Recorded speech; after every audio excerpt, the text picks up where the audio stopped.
Boker Tov. Good to see you, Jeff, back in this part of the world. And Ruvain, a recent Zayda. I mean, he's a Zayda, but now recently a baby. And John. So we're on Daf Kuf Chaf Amid Beis. And we're up to Omar Rava. So let's see if we can find the place. And we'll count up from the bottom of the Amud. 1, 2, 3, 4, 5, 6, 7 lines. Omar Rava. Ochal matzah bizman hazeh acher chatzos l'Rabbi Elazar ben Azariah lo yotzi yidei chovasam. So we had the shita of Rabbi Elazar ben Azariah, according to which the korban Pesach has to be eaten by chatzos. Loosely, we'll call it midnight, on the 15th at night. And Rava says that by virtue of a hekesh, an equation between matzah and korban Pesach, then according to Rabbi Elazar ben Azariah, the matzah likewise has to be eaten before chatzos. And the Gemara asks the following question: Pshita.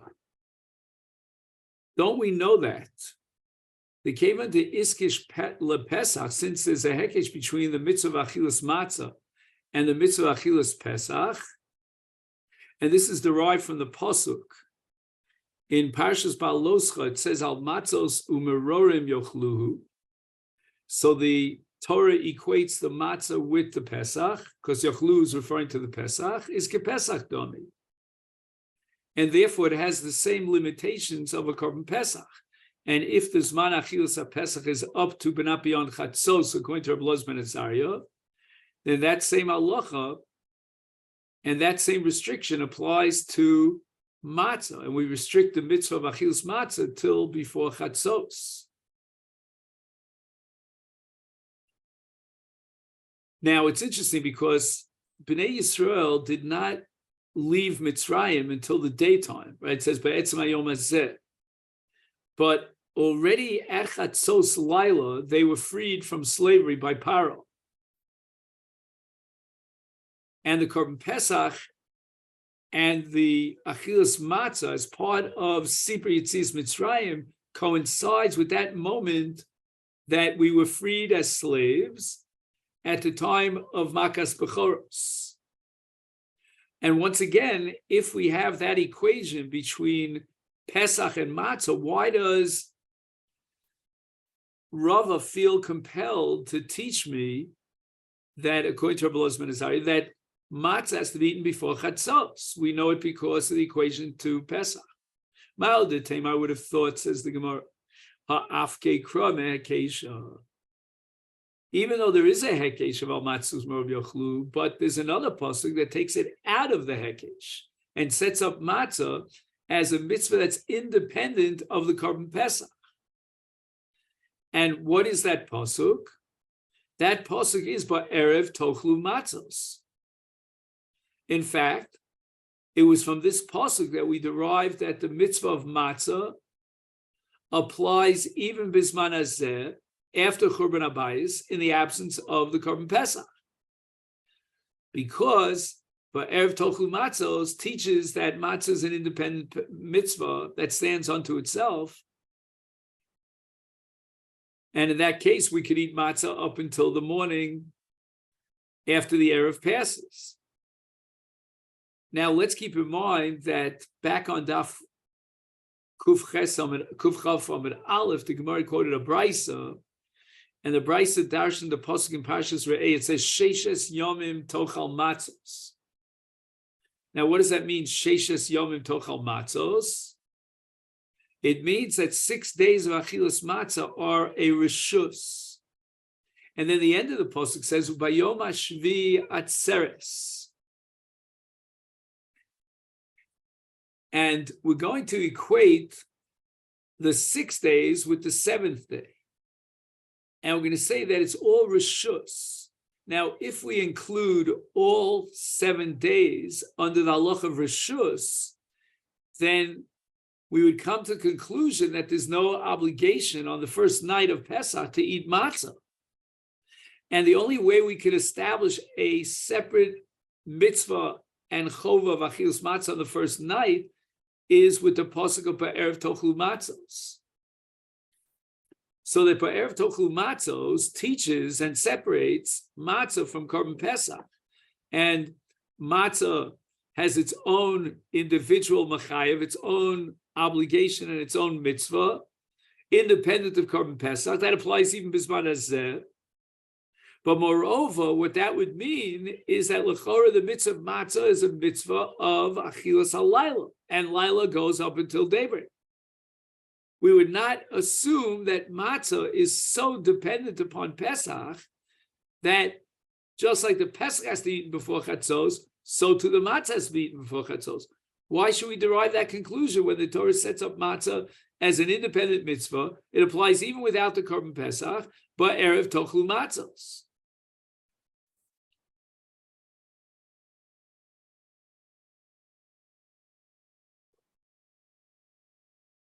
The Havamina is so strong that we're going to have trouble understanding the Kamash Balan.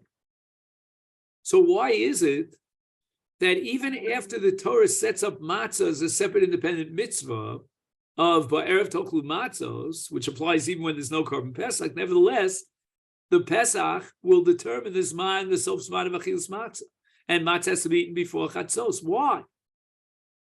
If Ba'erev Tochlu Matzah sets up matzah as a separate independent mitzvah, then why should I be bound by the Chatzos law that applies to Korban Pesach? Matzah is an independent mitzvah. Kamash Malon, Rava says, Dechi Ahadre Kra Lemilse Kamaisa Ahadre. Now, this rule of Ahadre Kra Lemilse Kamaisa Ahadre does not seem to be necessarily a logically compelling principle. It's more of a technical principle in terms of how to learn and derive halachas from psukim. Logically, we would have said that since Ba'erev Tochlu Matzahs and matzah exists independent of the Korban Pesach and even Bisman Hazeh, therefore matzah should be a mitzvah halayla, and it means kol halayla. And Ba'erev Tochlu Matzahs would allow me to eat matzah even beyond chatzos. But we have this principle called Lemilsa Kamaisa Ahadr. What does that mean?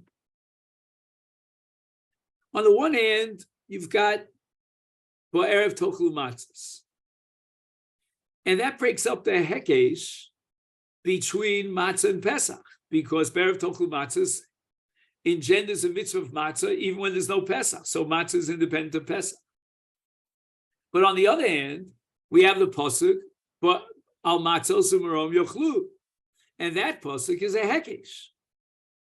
And that pasuk therefore indicates that both Pesach and matzah are interdependent, forming, as it were, one unit. But against that, we have Ba'erev Tochlu Matzos. So how do we reconcile these two psukim? One pasuk that puts matzah together with the Pesach, and another pasuk that sets up matzah as an independent mitzvah unto itself. And that's called ahadre kra lemilsa kamaisa ahadre. That the pasuk of Ba'erev Tochlu Matzos now has to be placed back into the original hekesh.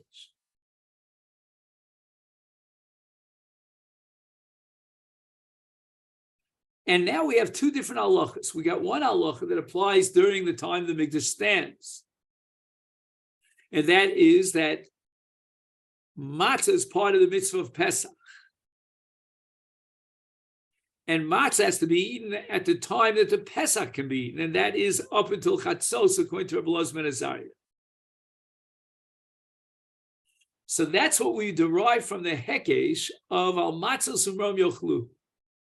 Now we have the pasuk Ba'erev Tochlu Matzos, and that pasuk teaches me that matzah bisman hazeh has the same status as matzah bisman hamikdash, and has to be eaten up until chatzos, just like according to Rabbi Elazar ben Azariah, the Pesach has to be eaten up until chatzos, and that was bisman shebeis hamikdash kayam.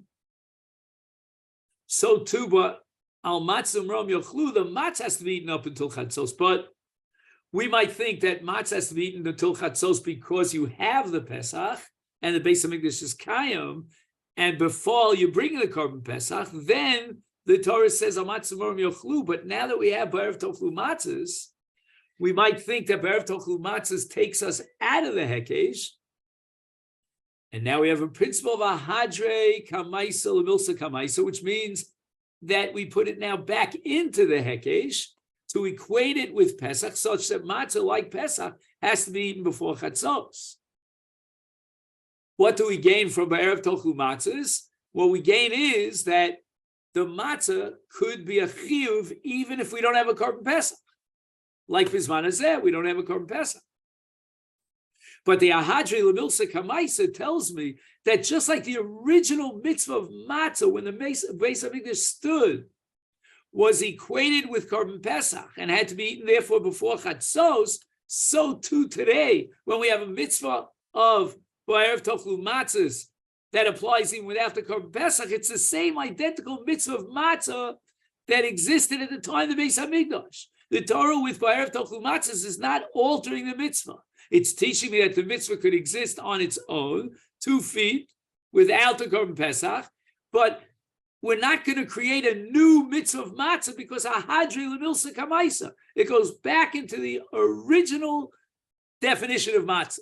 So now we have B'erev Tochlu Matzahs telling me that even after the Churban Abayis, we're obligated to the mitzvah of matzah, and we have Ahadri Lemilsa Kamaisa, which tells me that the restrictions that apply to that same matzah when the Mikdash stood will apply today in B'erev Tochlu Matzahs. So the B'erev Tochlu Matzahs, although it's extending the Zmana mitzvah, such that matzah is obligatory even after the Churban Abayis, but in terms of the definition of the mitzvah of matzah, Ahadri Lemilsa Kamaisa, we go back to the original definition of matzah, which by virtue of the Hekesh means ad Chatzos and not later than Chatzos. And we're not going to say that, no, the Torah is now creating a brand new entity of matzah with its own dinim and a life on its own. That we're not going to say. And that's called Ahadri Lemilsa Kamaisa.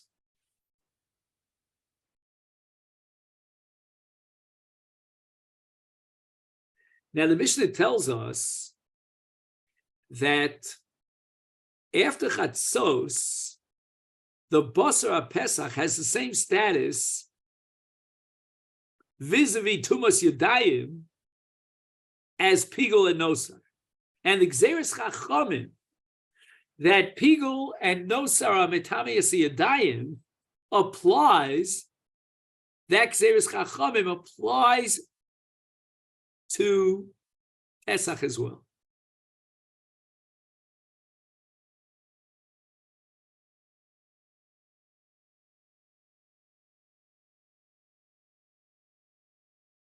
Thus, HaPesach Achar Chatzos Metamias Yadayim.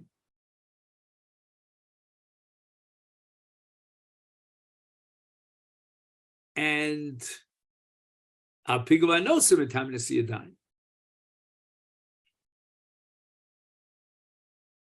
So why did the Chachamim come up with this Gzeira of Tumas Yadayim? And how much basar do you have to have? Is there a minimum kamus of basar in order for it to generate a Tumas Yadayim?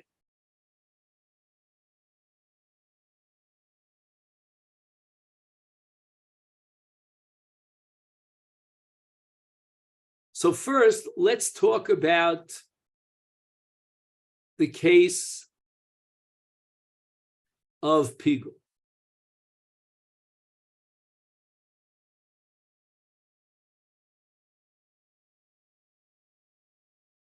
So what's Pigul? Pigul is a result of a certain negligence on the part of the Kohen.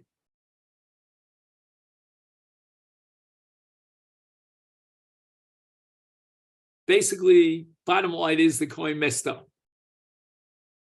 And he had the wrong intention when he did any of the 4 avodos of Shchita, Kabbalah Saddam, Zrika Saddam, Olocha Saddam. What kavanah did he have? He had a kavanah of either Chutzlum Zmano or Chutzlum Koma. And that generates an Isur Kares of Pigul.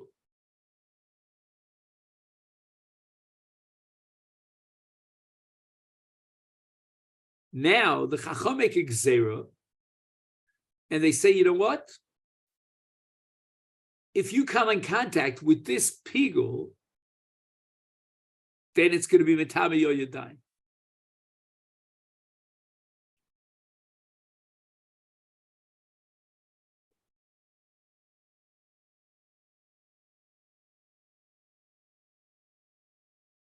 And this is a harchaka,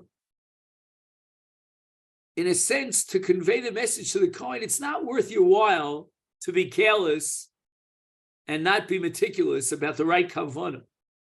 Because if you're going to generate through the wrong kavanah pigul, then it's going to be mitami or yadayim, which is a nuisance.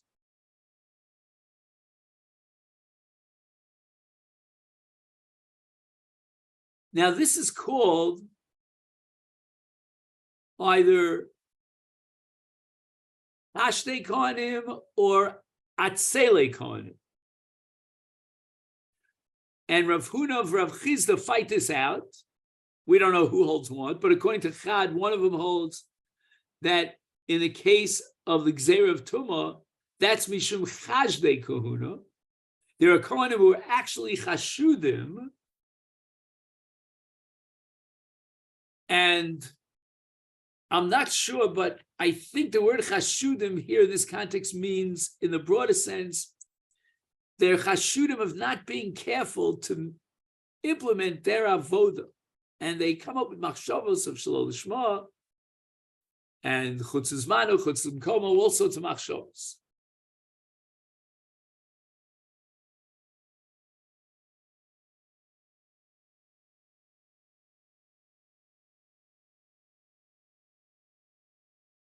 So when the Rabbanan made this Gzeira, what were they worried about? What were they trying to cut down?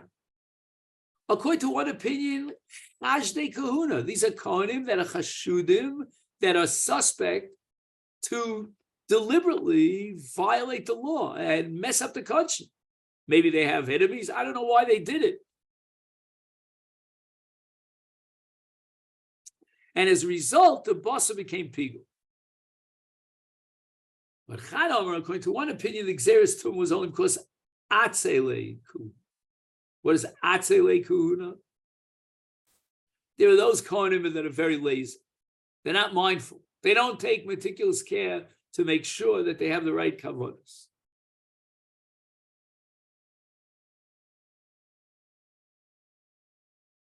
Now, the Gemara later on, we didn't get to it yet, is going to explain that this principle called Atzele Kahuna is a reference to Nosar, not to Pigul. As far as Pigul is concerned, we're talking about Ashtei Kahuna. Did they do it deliberately, unintentionally, but they had the wrong kavanah? But if we're talking about Nosar, that means that the Kohanim did not, in a zealous way, eat up the basar within its allotted time period. So they were laid back about it, and they delayed and dilly-dallied and foot-dragged, and then before you know it, the basar becomes Nosar. So we have to come down hard on them, and we're going to institute a gzera called Tumas Yadayim.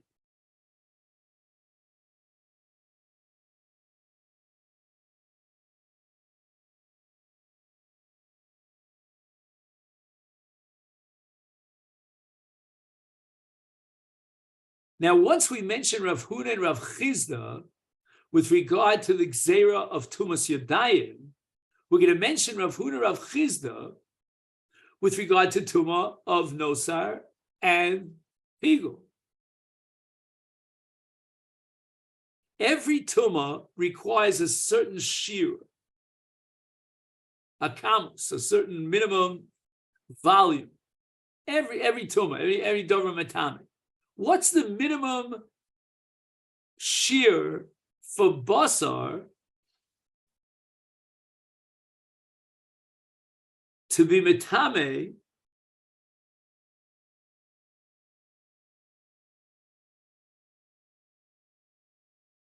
siyadayim?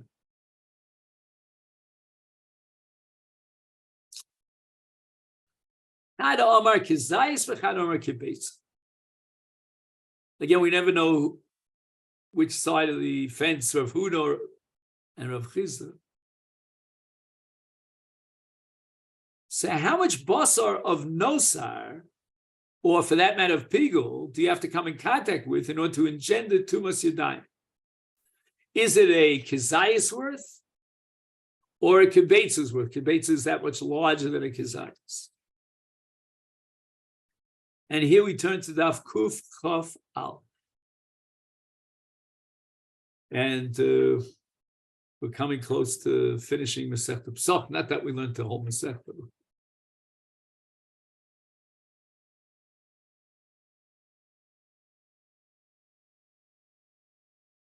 So the verse says the following. You know what? Rav Chisda and Rav Huna both agree that the Gzeres Chachamim of Tuas Yadayim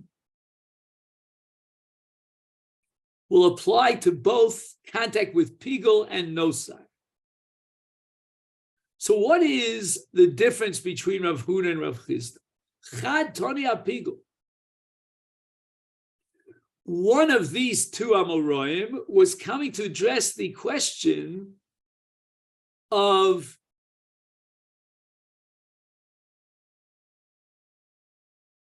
Pigul.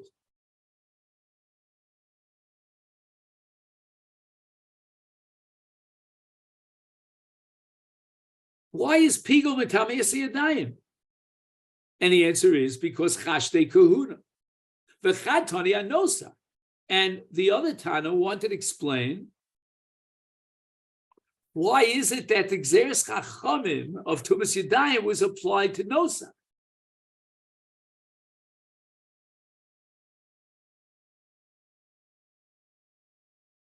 And in the case of Nosa, we're talking about Atzlus. We're talking about the problem of Atzele Kahuna.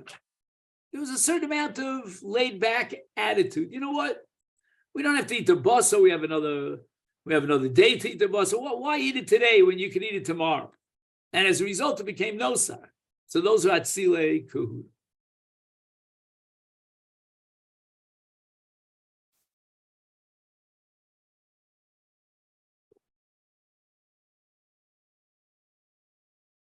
So the Gemara explains.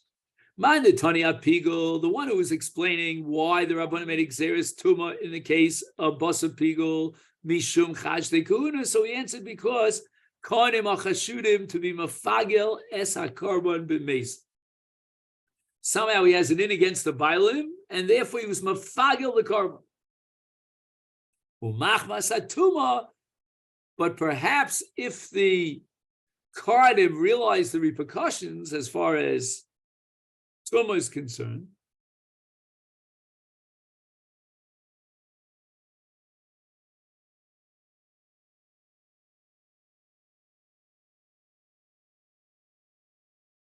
it's not worth it for them. Now, I'm not sure why Tumas Yadayim is going to inhibit the Kohen who's capable of doing a Maisa B'Mezid to be Mafagel the Karban of his enemy. I don't know exactly.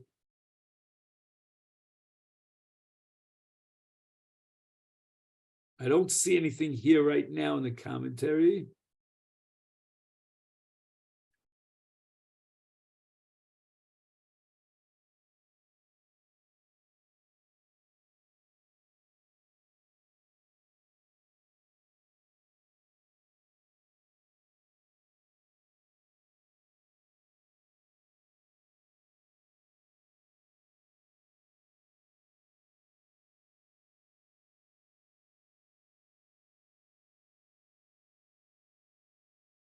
Maybe it's just a symbolic message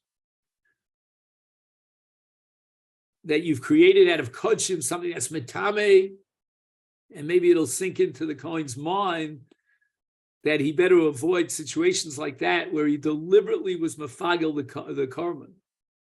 A karman which will be metame now is yadayim. It went from one extreme to the other. It was kadosh, and a kedushas karban, perhaps even kodshe kodshim, and you were mafagel such a karban.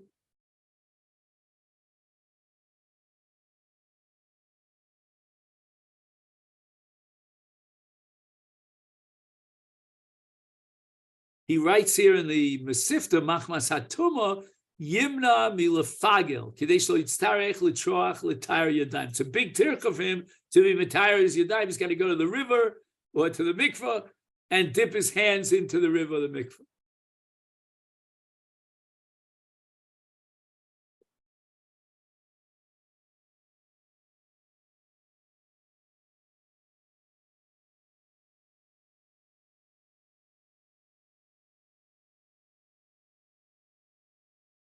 It's very interesting. We're talking about someone who's choshed to be mafagel b'meisid, and now we're telling him he's got tumas yadayim. If he doesn't take care, remove his tumas yadayim, then he can be v'tamei kodshim with his yadayim or truma. So this guy is such an evildoer, if you pardon the expression, that he's a Kohen who had a deliberate kavanah to mess up the Bailim by being mafagel the karma. And now you're going to tell him, well, I warned you, you're going to have to, your yadayim are going to be tmeos, you're going to have to go and wash your hands. Maybe he's not impressed by that.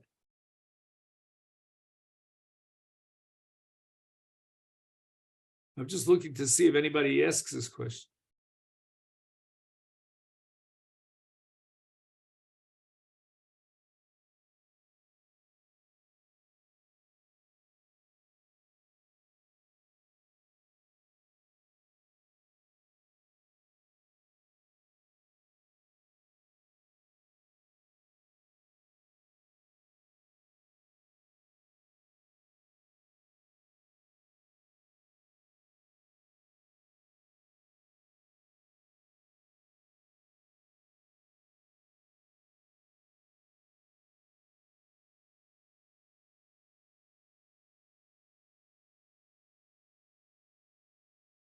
Oh, he writes here. You know, this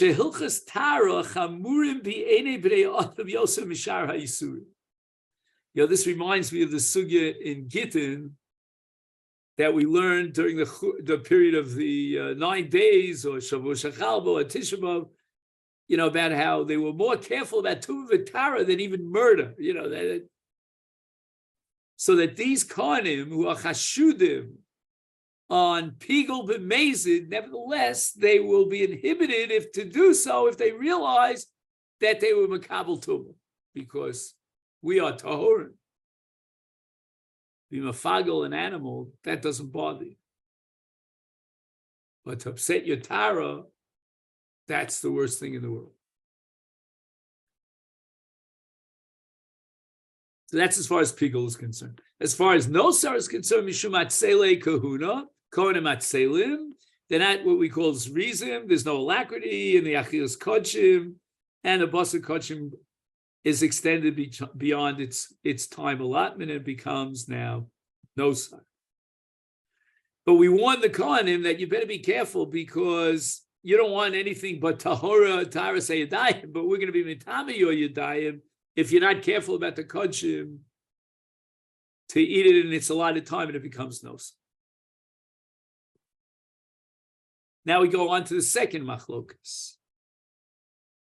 What's the minimum shear of basar to be metamius yadayim? Schad omar kizayis, schad omar kibeitz. Man di omar kizayis, it's ki isura, meaning just like you're not allowed to eat a kizayis,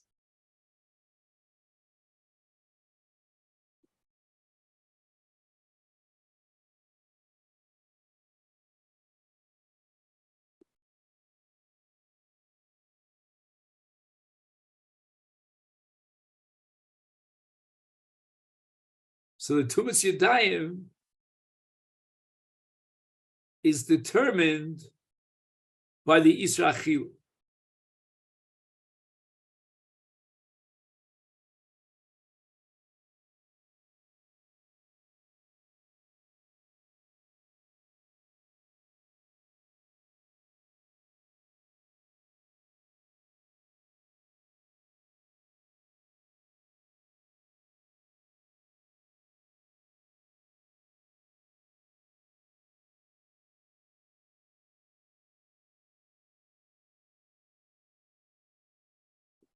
Uman dior kebeitza kitumasa. We have what's called tumas ochlin, and ochlin are only makabel tuma if they have the shear of a kebeitza.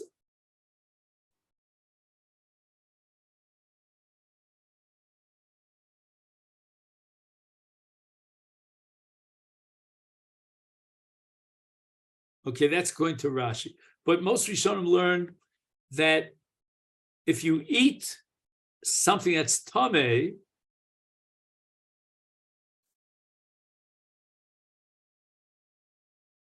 and therefore you obviously have a mago with it, you have to eat a share of kibbutz.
I'm trying to figure out what's going on here. What's a kishir isuro?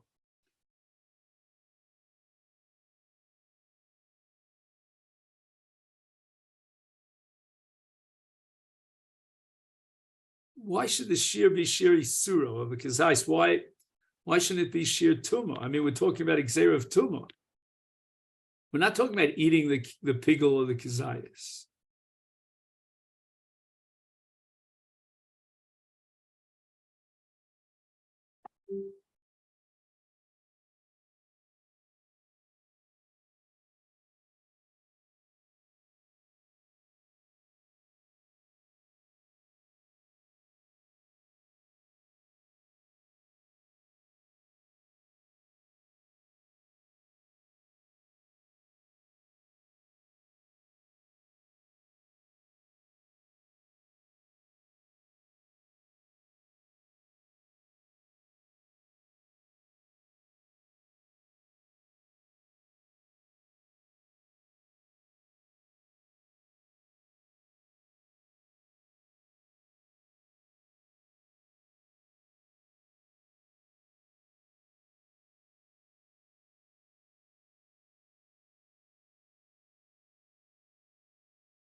Anybody want to help me out here? What's the logic here of kishiri suro? I mean, kishir tuma, so I understand.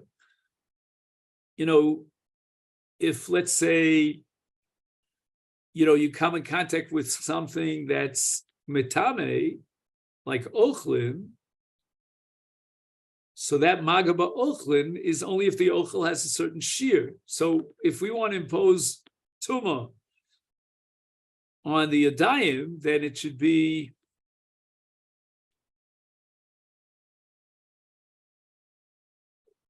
kishir tumasa.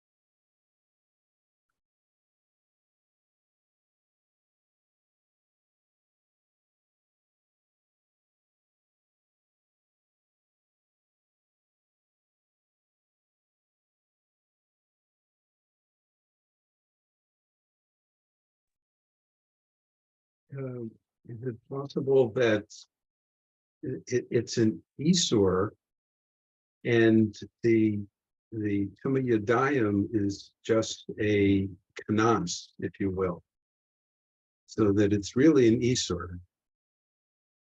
I would add one word, Jeff. Maybe it's creating an Isur. In other words, by your carelessness, Right. In the case of Nosar, or even your deliberate kavod in the case of Pigel, you have created an Isur. We're going to punish you for creating an Isur. So the real source, or the root of the problem, is creating an Isur. And it's interesting because I would have said intuitively that the source of the problem is the Hafkas Kedusha. In other words, there's Kedushas Korban, and the korban has to be eaten. And you have to shech the korban with the right kavanas. And now you violated the Kedushas Korban. But the Gemara is not interested here and focused on the Kedushas Korban, which he violated and desecrated, but rather on the Isra Achila that is propelled by the Shem Nosar and the Shem Pigul. You created an Isra Achila by virtue of your negligence and possibly even deliberate action.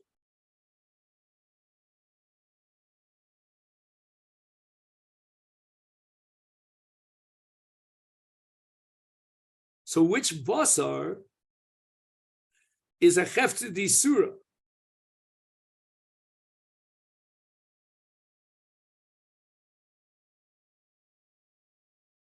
It's the basar of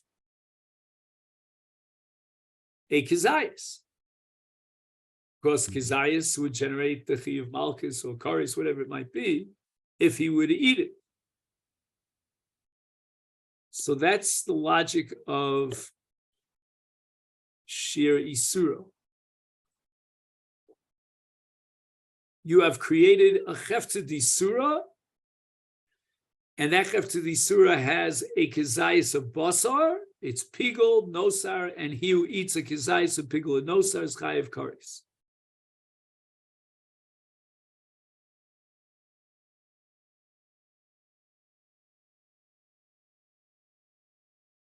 And the tumah is going to be imposed on you because of your negligence in creating a chefte disura.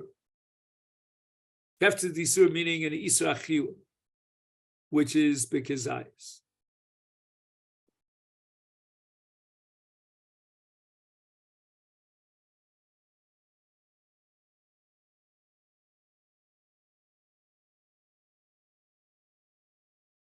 So even though in maga of ochlim tmeim, you would not contract tuma because there's only a kizayis of ochlim and you need a kibetza, but nevertheless, we're going to impose a chumrah that your yodayim become tmeos because you came in contact with a kizayis basar, and that's because the chefte disur that you created through your actions was a kizayis. It's not a kibetza. It would not generate tumah under normal circumstances. But here it's going to generate tumah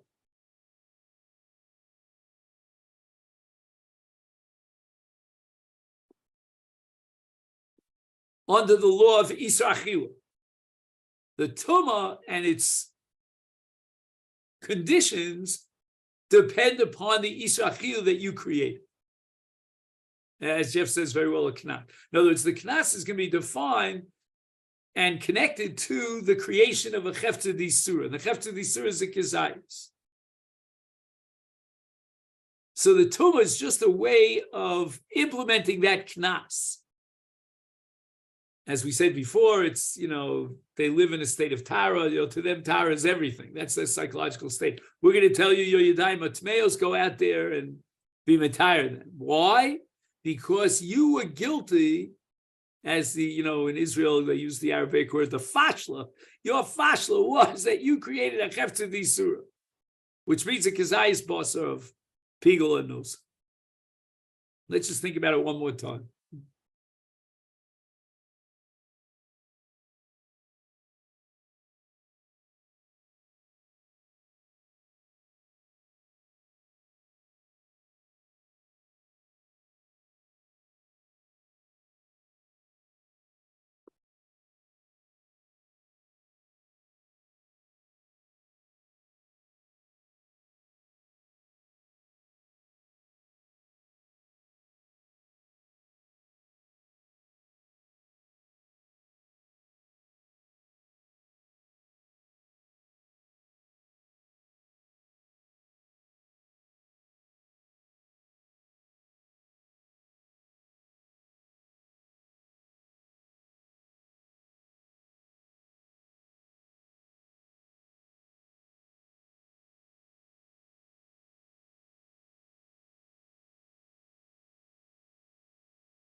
Well, maybe you could say it a little differently.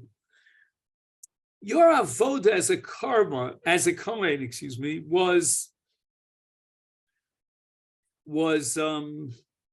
second rate, to say the least. Maybe we could even say it was a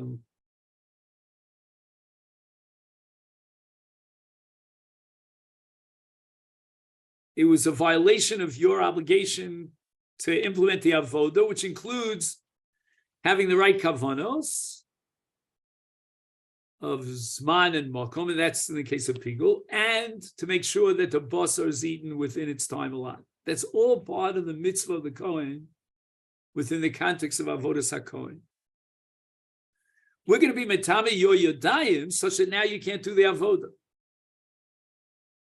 With yodayim tmeos, you can't come in contact with anything. Like say, for example, the most essential, quintessential action of avodas korban is zrikas adam. You can't be zorked adam. You have yadayim tmeos. So the tumas yadayim is a perfect midah keneged midah punishment for your messing up the avoda. If you're going to mess up the avoda and you have the wrong kavanos and you didn't eat the achilas of basar, then we're going to make it impossible for you to do the avoda. You've lost your rights to do the avoda.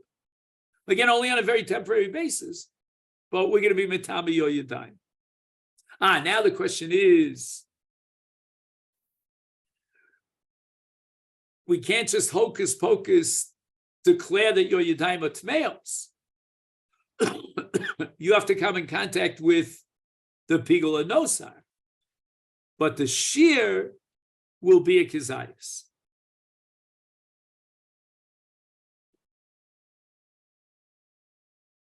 And we're going to borrow the shear from the Isra Achila.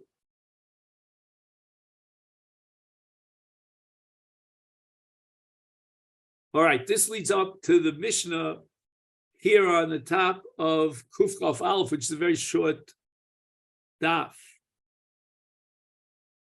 Berech Birchas HaPesach Potar Shel Zevach. Right, there are two karbanos that we eat. We've got the Korban Pesach, and we have the Korban Chagiga.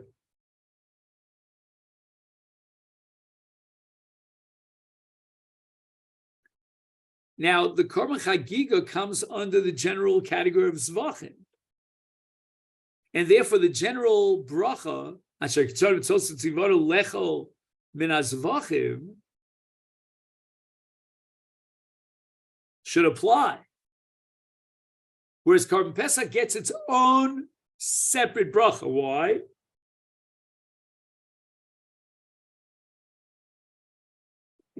Because there's a mitzvah of achilas kezayis basar Pesach, which has nothing to do with the shame carbon.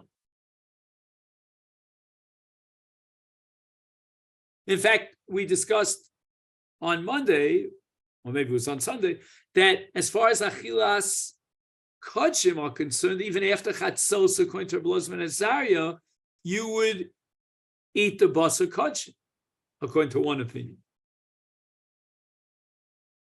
So that's as far as the basar b'tovas kodshim. But now there's a separate independent mitzvah of achilas korban pesach, a kezayis,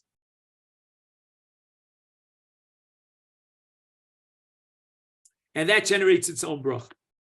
Asher kitshanu mitzvosav v'tzivanu lechol korban pesach. So now that we have two different brachos, we have the general bracha on all zvachim, on achilas zvachim, and we have the specific bracha on achilas haPesach. You and I would have said intuitively, you need two brachos. You can't use one bracha for two essentially different mitzvahs. I mean, again, just to give an example, Rashi Shita and the Rambam as well, is that you make one bracha on Tefillin Shel Yad and on Tefillin Shel Rosh, one bracha patus both. That's because they both belong to one mitzvah. Those who consider Tefillin Shel Rosh as a separate mitzvah will require its own bracha. Korban Pesach might be part of Achilas Kodshim, but it has its own independent kiyum of Achilas Basar Kodshim, Basar Pesach, and as such, it requires its own bracha. Shekitzarim Mitzvos al Achilas Pesach.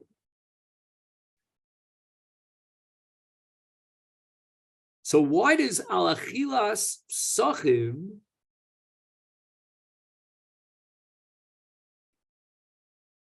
patter up the bracha for other zvachim? Let's just see if he adds anything here.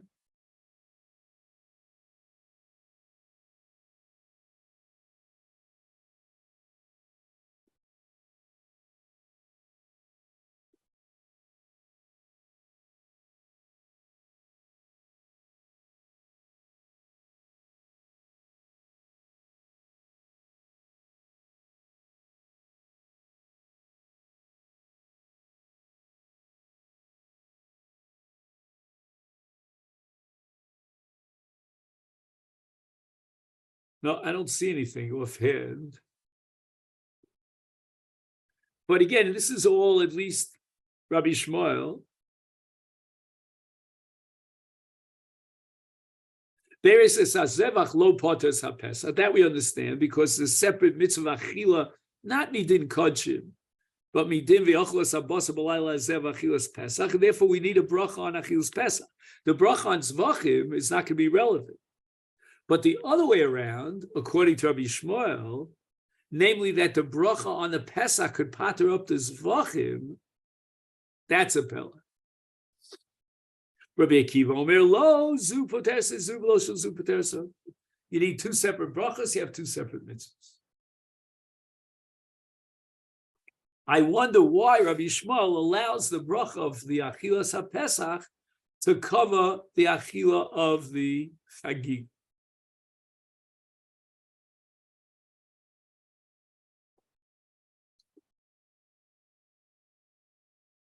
Now, he has a little bit of an introduction here to the Sugyas HaGemara, and he says the following, that the Kohen, after the Shechita, is Makabel Adam in what's called a Mizrak, a receptacle, a Kli Shares, and then from that Dam, he does Hazos and Zrika.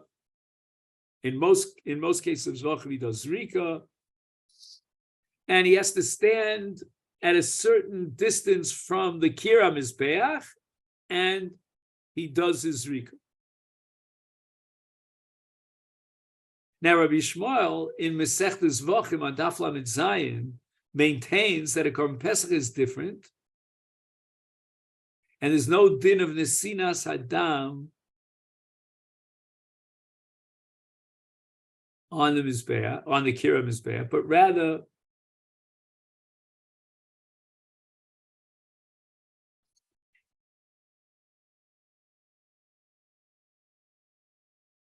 there's something called shvicha.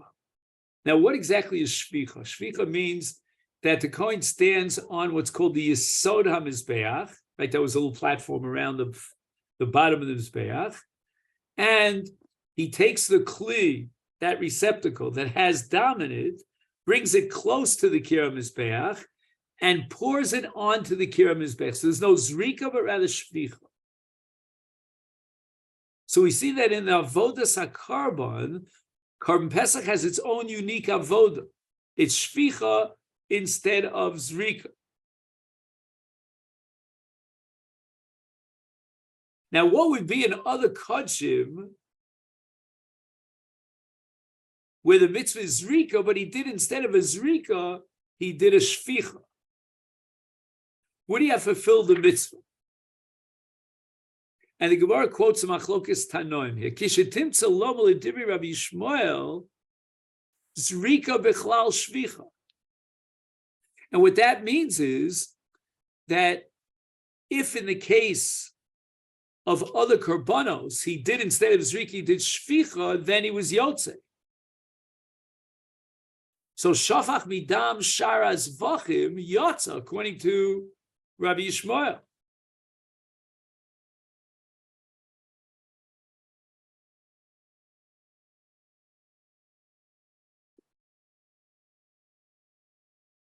But v'lo shvicha b'chal zrika. In other words, if he did his zrika with the dam Pesach, he was not yotze, because zrika does not qualify as shvicha. Shvicha, on the other hand, does qualify as zrika. And therefore, we can begin to understand Rabbi Shmuel, why the bracha on Pesach covers other karbonos as well, in this case, chagiga.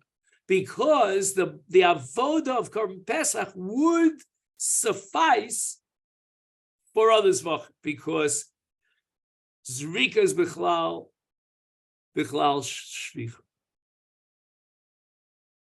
Rabbi Akiva has a different opinion. Lo shvicha bichlal zrika, v'lo zrika bichlal shvicha. So therefore, according to Rabbi Akiva, if he did shvicha and shar zvachim instead of zrika, he was not yotzi yischol. Therefore, they're two separate mitzvahs. And if they're two separate mitzvahs, they require two separate brachos. Okay, then this is where we'll stop for today.